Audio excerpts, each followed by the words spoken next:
గెలిస్తే రేవంత్ రెడ్డిని దాటిపోతాడు ఈ రాష్ట్రాన్ని నమ్ముకోవడంలో. రేవంత్ రెడ్డి కూడా దేనికి పనికిరాడు ఈయన ముందట, అంత అనుభవం ఉన్నోడు. రక్తం తాగే అలవాటైన పులి ఆగుతుందా ఇక? ఏది కనబడ్డా హింసిస్తుంది. సో అట్లా పొరపాట్లు కనుక ఆ అబ్బాయిని వస్తే సమాజానికి ప్రమాదం. ఎందుకంటే ఒక దుర్మార్గుడు చేతికి ఆయుధం ఇస్తే ఏం జరుగుతుంది? సమాజానికి నష్టం. పిచ్చోడి చేతికి రాయిస్తే ఏమవుతుంది? ఎదురుకున్న తలకాయ బాగుంటుంది. ఇప్పుడు అదే పని అవుతుంది. డబ్బుకున్న ఆయన చేతికి అధికారం ఇస్తే ప్రజలు బాక్మేలు గురవుతారు. సమాజంలో ఒక చెడ్డవాన్ని గెలిపించిన చెడ్డ పేరు మనకు కూడా వస్తుంది. దానివల్ల ప్రజలకు కీడు జరుగుతుంది. కాబట్టి ముగ్గురు అభ్యర్థులు చూసినా మన అభ్యర్థి అన్ని రకాలుగా మంచుకున్నాడు. వాళ్ళందరిలో ఆలోచన వచ్చింది. నేను చాలా మందితో మాట్లాడుతున్నాను. రిటైర్ అయిన ఉద్యోగస్తులందరినీ పిలిచి మాట్లాడింది నేను నిన్న మొన్న. ప్రతి ఒక్కరు సార్ అడగలనా సార్, మేము చూస్తున్నాం కదా అన్ని ఏం జరుగుతుందో, ఈ సమయంలో తప్పకుండా బీఆర్ఎస్ పార్టీ గెలవాలి, బీఆర్ఎస్ అభ్యర్థి గెలవాలి, అందులో మీరు మంచి పిల్లగాని పెట్టారు కాబట్టి తప్పకుండా మేము చేస్తాం అని చెప్పి వాళ్ళందరూ కూడా చెప్తున్నారు. ప్రభుత్వ ఉద్యోగస్తులు కూడా ప్రత్యేకించి మొన్నటిదాకా మన మీద కోపంగా అనుకున్న పంతులు, టీచర్లు అందరూ కూడా ఇవాళ రియలైజ్ అయింది ఏం జరిగింది గతంలో, రాష్ట్రంలో ఇప్పుడు ఏం జరుగుతుంది, ఏదో అనుకుని ఆశతో గెలిపిస్తే ఉద్యోగస్తులకు నిరాశ వచ్చింది. ఏ రూపాయి ఇచ్చింది లేదు, కొత్తగా చేసింది లేదు. రైతులు దెబ్బతిన్నారు, మోసపోయినామని తెలిసిపోయింది. బోనస్ అనేది బోగస్, ఇచ్చేది లేదు అని చెప్పి తీర్మానమే చేసింది క్యాబినెట్లో. పేరుకు ఊకనే మొత్తమే ఎగ్గొట్టినా అంటే బాగుండదు కాబట్టి సన్నోట్లోకి ఇస్తా అన్నాడు. సన్నోట్లు పండించేటోళ్ళు తక్కువ, నువ్వు బతిరాడి కాలు మొక్కినా నీకు ఒక గింజ కూడా అమ్మరు. ఎందుకంటే బయట మార్కెట్లోనే 27-2800 వస్తాను, అది పచ్చోట్లకి. ఈయన గాడి పోవాలంటే ఎండబోసుకొని పోవాలి. తీసుకొచ్చి ఎండబోసి మళ్ళా లోడ్ చేసి మళ్ళీ ఆడికి పంపిస్తే అయ్యే ఖర్చు మళ్ళీ బస్తకు 100-200 అవుతుంది. రూపాయి ఖర్చు లేకుండా చక్కగా మిల్లకు పోతున్నాయి పచ్చోడు. నీకు ఎందుకు ఇస్తాడు? ఇయ్యడు అని తెలిసే నేను ఇద్దామనుకున్నా కానీ వాళ్ళు రాలేదు అని చెప్పి రైతుల మీద నేను నెపం పెడదామని చెప్పి ఆ దొంగ మాటలు చెప్పిండ్రు. సాబ్ గారు కూడా ఎత్తేసి కొత్త ఇయ్యకపోతే చెప్పేది. రైతు బంధు మొన్న వచ్చింది ఆఖరగా, మళ్ళీ రైతు బంధు చూడరు మీరు. మొన్న వచ్చింది ఆఖర, మళ్ళా ఎన్నికలు వచ్చినప్పుడు అప్పుడు తీస్తే అటకమించి ఏమేమి మాట ఇచ్చినావు మళ్ళీ ఎట్లా మోసం చేయాలి. ఇప్పుడు ఎన్నికల కొరకు తేదీలు పెట్టుకుంటూ వచ్చాడు రుణమాఫీ ఆగస్టు 15 అని. దేనికి? ఈ లోపల గ్రామ పంచాయతీ ఎన్నికలు, ఈ లోకల్ వార్డు ఎన్నికలు కూడా పెట్టాలి, ఓట్లు వేయించుకోవాలి, కథం పట్టాలి. ఇక 4 నెలల నుంచి నాకు చేస్తే నన్ను ఏం చేస్తారు జనం అన్న అహంకారంతో. కరెంటు నిన్న మొన్న చూసారు. నిన్న మొన్న 3 ఆసుపత్రులలో కరెంటు లేక సెల్ ఫోన్ లైట్లు పెట్టుకుని ఆపరేషన్ చేస్తున్నారు. మన ఇక్కడ నేను చెప్పేసాను, మనకు వార్త వచ్చింది, చూసినాం మనం. ఏడా భువనగిరి ప్రభుత్వ ఆసుపత్రిలో సెల్ ఫోన్ లైట్లు పెట్టేసి ఆపరేషన్ చేసిందండి. ఇటువంటి పరిపాలన ఉంది.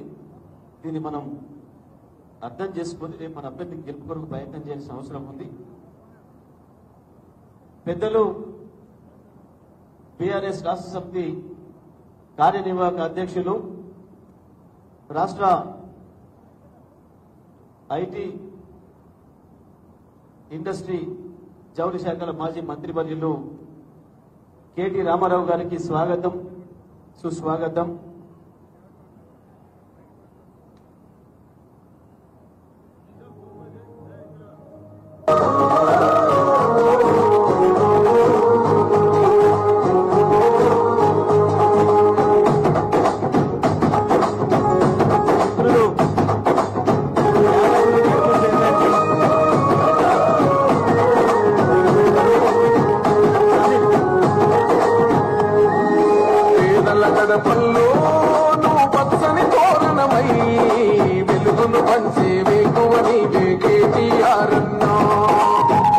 కడుపులకు టీఆర్ఎస్ పార్టీ కార్యనిర్వాహక అధ్యక్షులు కేటీఆర్ గారు పార్లమెంట్ అభ్యర్థి మహేష్ యాదవ్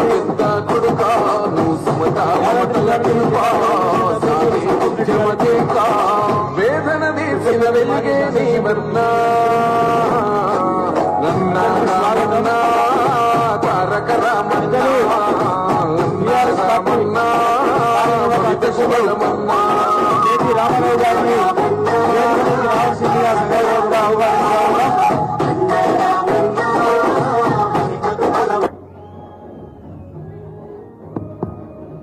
పెద్దలు గౌరవనీయులు తెలంగాణ ఉద్యమ నాయకులు ఐటీ శాఖలో ప్రపంచంలో పేరు ప్రఖ్యాతలు తీసుకొచ్చి తెలంగాణ రాష్ట్రంలో ప్రత్యేకంగా గుర్తింపు తీసుకొచ్చిన గొప్ప నాయకుడు అన్న కేటీఆర్ అన్న గారికి స్వాగతం సుస్వాగతం. చప్పట్లతోటి జై తెలంగాణ, కేటీఆర్ నాయకత్వం, కేటీఆర్ నాయకత్వం.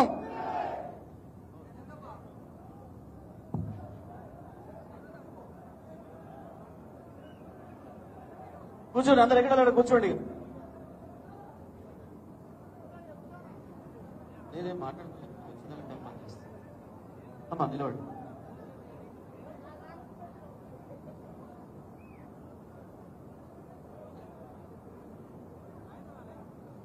కూర్చోండి, అందరు కూర్చోండి ప్లీజ్.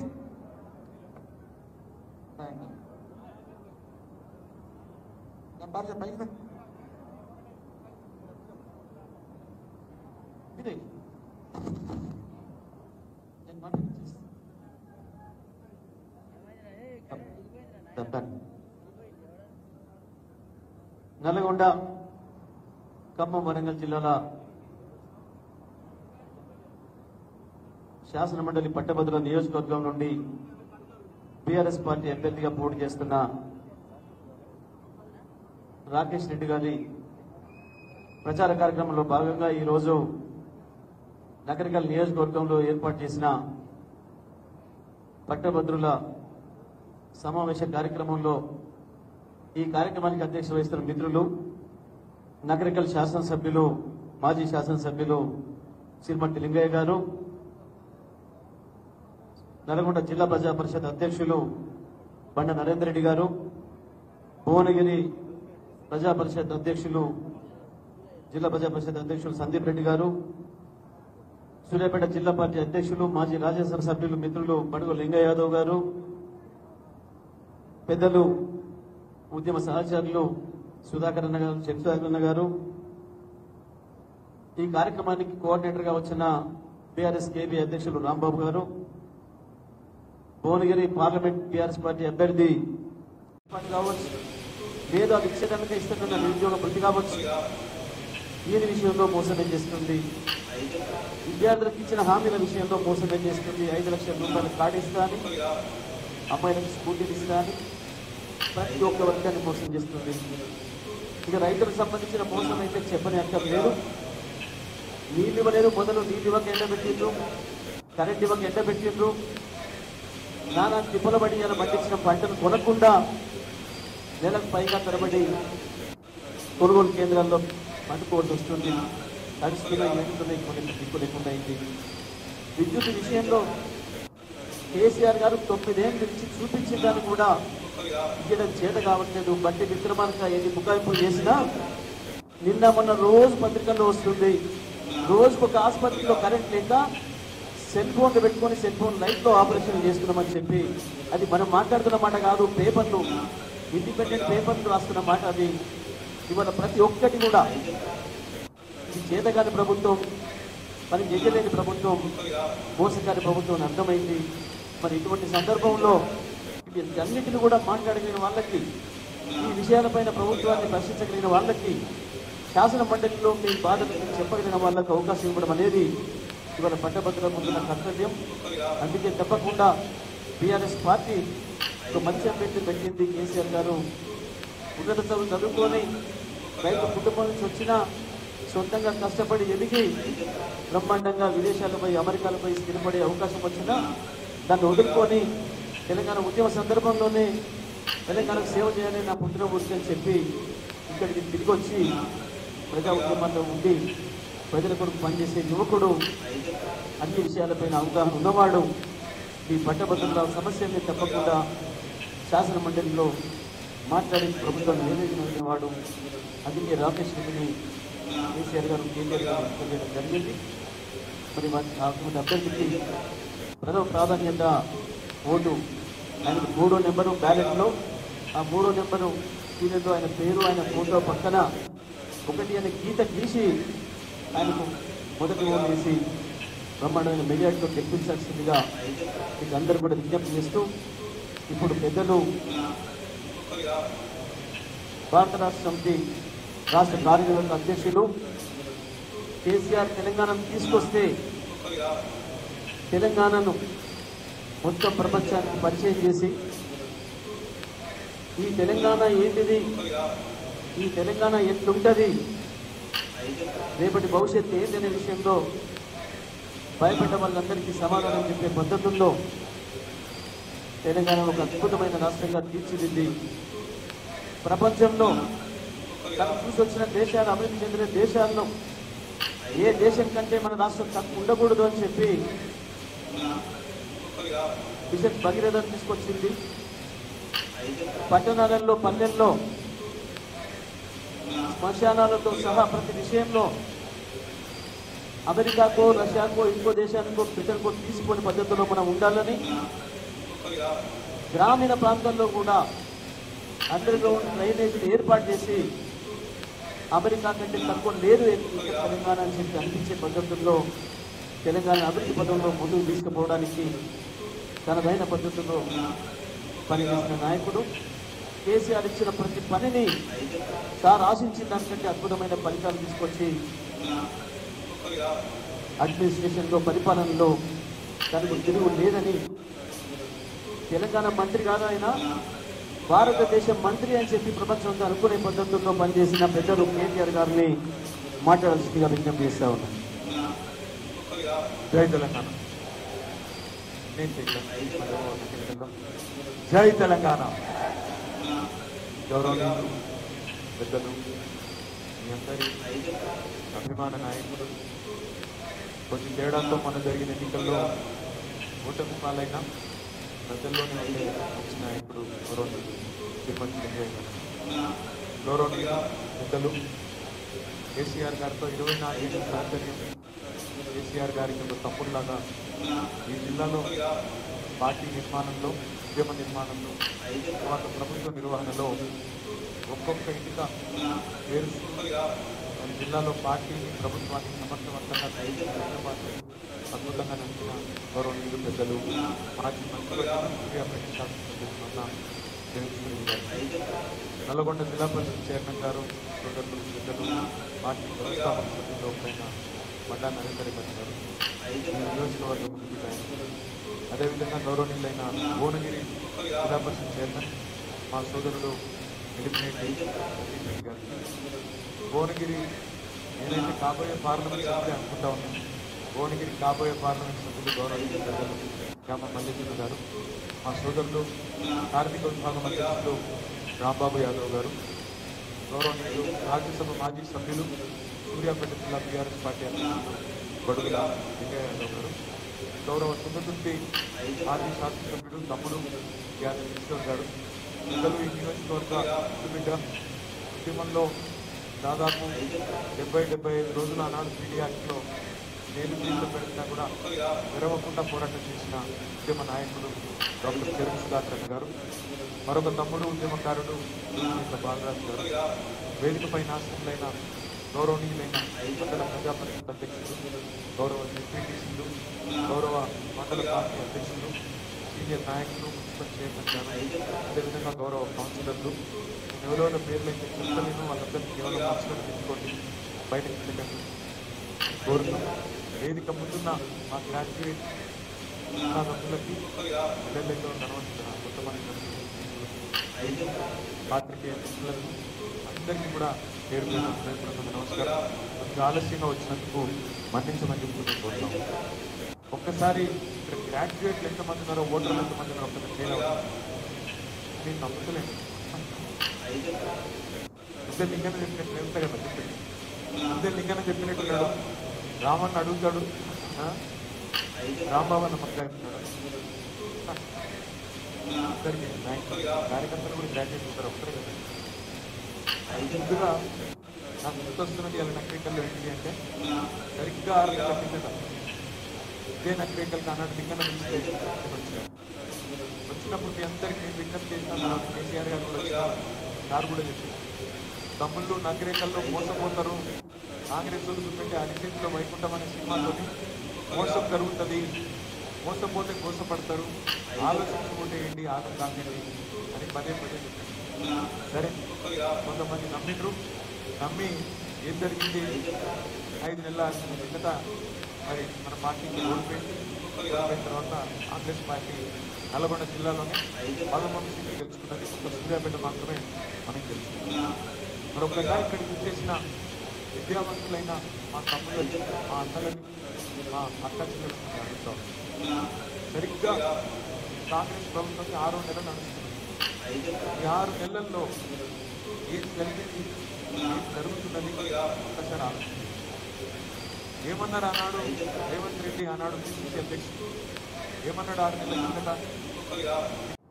కేసీఆర్ గారు రైతులకు మాత్రమే ఇస్తున్నాడు, భూ యజమానులకు మాత్రమే ఇస్తున్నాడు, నేనొస్తే కౌలు చేసుకునే రైతులకు కూడా ఇస్తాను.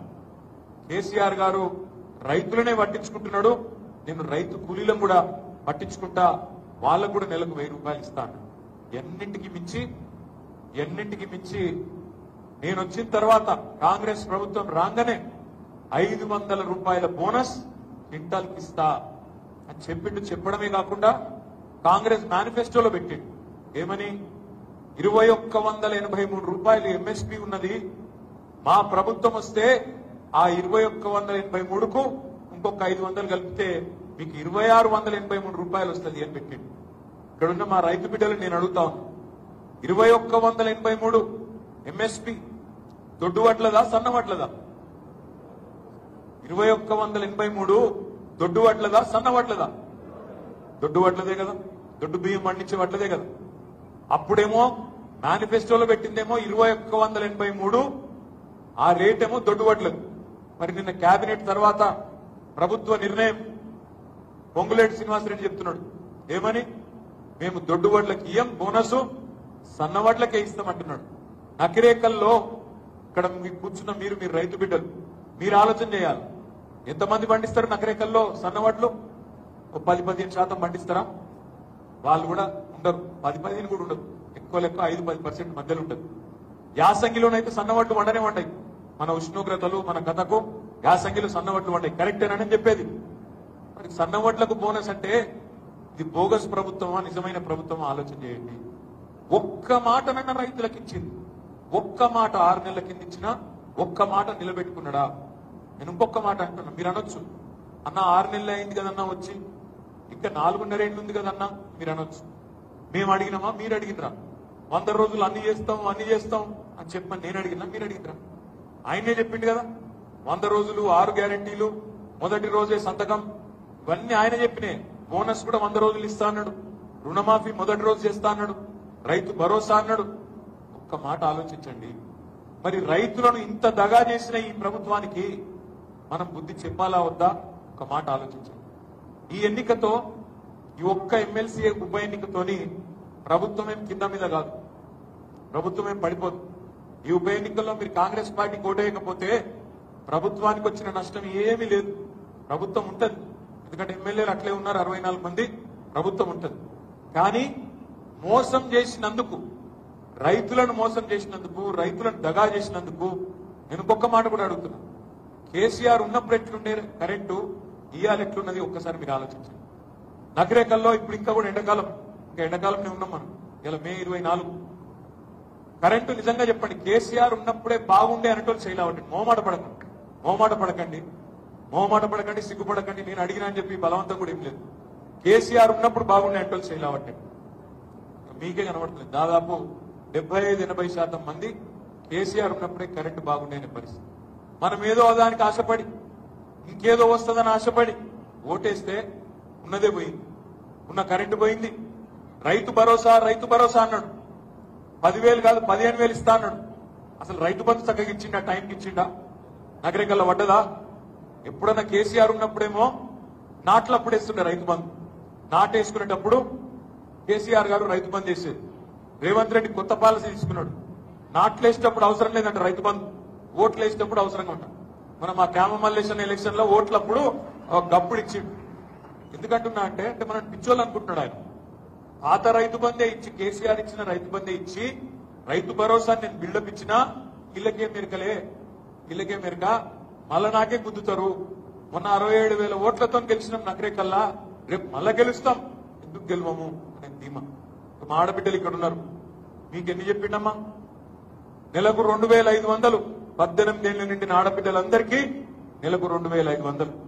కేసీఆర్ పెళ్లి చేసుకుంటే ₹1,00,000 ఇస్తున్నాడు, నేను తులం బంగారం ఇస్తా.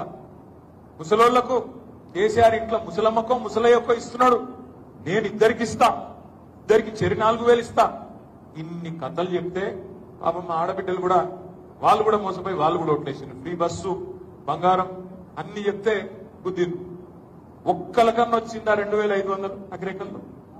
ఒక్కలకు. కానీ సిగ్గు లేకుండా ఎట్లా అబద్ధాలు చెప్తారంటే, ఆదిలాబాద్ కు రాహుల్ గాంధీ వచ్చిండు మొన్న పార్లమెంట్ ఎన్నికల్లో. ఆయన చెప్తున్నాడు అక్కడ ఓపెన్ గా మా బహిరంగ సభల, మేము నెలకు 2,500 పథకం స్టార్ట్ చేసినాం, పడుతూనే ఉన్నాయి అకౌంట్లల్లా, మొత్తం ఎక్కడికక్కడ పోతూనే ఉన్నాయని చెప్తున్నాడు. ఉత్తరప్రదేశ్ లో ప్రియాంక గాంధీ చెప్తున్నది, మేము తెలంగాణలో మా ప్రభుత్వం వచ్చింది, రాగానే అక్కడ మహాలక్ష్మి పథకం చాలు చేసినాం, 2,500 రూపాయలు పడుతూనే ఉన్నాయి, జరిగిపోతూనే ఉన్నదని చెప్పి అక్కడ చెప్తా ఉన్నారు. అవన్నీ ఎందుకు? రేవంత్ రెడ్డి మన ఇక్కడికి కూడా వచ్చింది కదా ప్రచారానికి భువనగిరి పార్లమెంట్ కి. ఏమన్నాడు వచ్చి, 6 గ్యారెంటీలలో 5 అమలు చేసినాం, 5 అమలు అయిపోయినాయి అంట. మాకైతే తెలియదు, ఇక్కడ మీకు చెప్పాల అమలు అయిపోయినాయి 5 గ్యారెంటీలు. 6 గ్యారెంటీలలో 13 హామీలు ఉన్నాయి. అవి కాకుండా మరొక 407 ప్రామిసులు వేరే ఉన్నాయి. మొత్తం కలిపి 420 హామీలు ఉన్నాయి. ఒక్కటి అమలు చేసింది ఇప్పటికి, ఒకటే ఒక్కటి. ఏంటిది? బస్సు. ఇక ఆ బస్సు అందం చెప్పరాదు. అందులో ఆడోళ్ళు కొట్టుకున్నాడు, మగోళ్ళు తిట్టుకున్నాడు. ఆడోళ్ళేమో సీట్ల కోసం కొట్టుకుంటారు, మగోళ్ళేమో టికెట్ కొనుక్కొని ఏం దరిద్రం రాని మగోళ్ళు తిట్టుకుంటారు. ఇది పరిస్థితి. బస్సు పెట్టింది ఒకటే ఒకటి, కానీ సిగ్గు లేకుండా రేవంత్ రెడ్డి అబద్ధాలు చూడు. ఏమంటాడు? కుల్లా చెప్తున్నాడు, 5 అమలు చేసినా అయిపోయింది, ఒక్కటే మిగిలింది అంటుడు.